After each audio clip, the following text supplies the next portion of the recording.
Rafita, espero que esté muy bien, gente, y venimos con la guía sobre el Diplocaulus. Espero que les guste. La comida favorita del Diplocaulus vendría siendo el kibble regular, seguido de los vegetales, seguido de las mejoberries, seguido de las demás berries. En pantalla estamos viendo todas las ubicaciones o zona de respawn del Diplodocus. Ya sabes que puedes pausar la pantalla o irte aquí abajo en la descripción donde tienes la wiki con toda la información de este dino.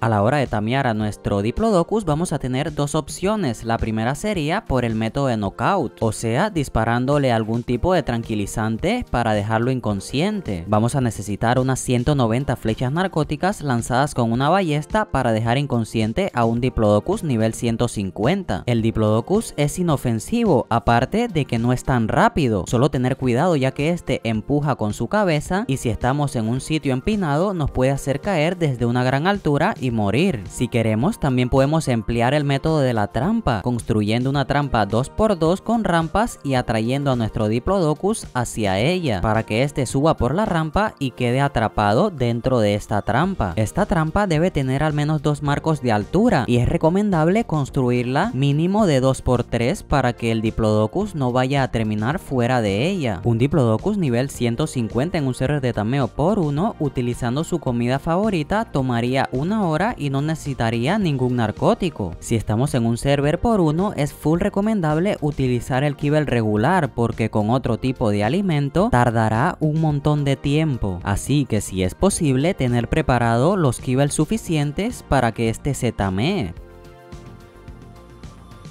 El segundo método de tameo que podemos utilizar sería el tameo pasivo. Simplemente debemos preparar la comida en el último slot del inventario y acercarnos para alimentarlo. Deben tener en cuenta que este dino no se puede alimentar con vegetales de manera pasiva. Si lo queremos tamear de esta manera, también podemos utilizar la trampa, no hay ningún problema. Debemos tener mucha paciencia ya que este va a tardar un montón en volver a pedir de comer.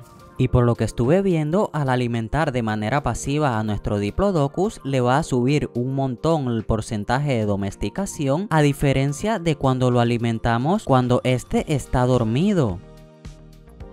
Este server está modeado, pero es simplemente para que vean la gran diferencia que hay entre una comida de manera pasiva y una comida dada a un Diplodocus dormido. Entonces yo diría que el método por knockout es el caro pero rápido, mientras que el método pasivo es un poco menos costoso pero requiere mucha más paciencia. Como pueden ver, la montura del Diplodocus se desbloquea al nivel 32 y se craftea desde una herrería. El Diplodocus podríamos subirle a lo mejor un poco la salud si queremos utilizarlo como tanque para algunos raideos, aunque también si queremos podemos subirle un poco la capacidad de carga para transportar material. La velocidad tampoco sería mala opción si queremos utilizarlo como transporte colectivo. La montura del Diplodocus es capaz de transportar hasta 11 personas a la vez, esto contando al chofer. Vamos a poder incluso irnos a la rueda de opciones de nuestro Diplo y activarle el asiento público. De esa forma vamos a poder transportar sin ningún problema a jugadores de otras tribus. Todos los jugadores van a poder empuñar cualquier arma o herramienta desde su asiento. Esto nos convertiría en una máquina de matar o también para tamear a otros dinos. Al darle al botón de Shift o de sprintar, vamos a ver cómo el Diplo puede ir bastante rápido teniendo en consideración su tamaño. El clic izquierdo del Diplodocus sirve para utilizar la cabeza de este para empujar amistosamente a otras criaturas. Aparte de esto, también sirve para farmear gran cantidad de paja, un poquito de madera y bastantes berries. Y más nada que agregar, muchachos y muchachas. Muchas gracias a todos, muchas bendiciones y nos veremos en un próximo video. Chao.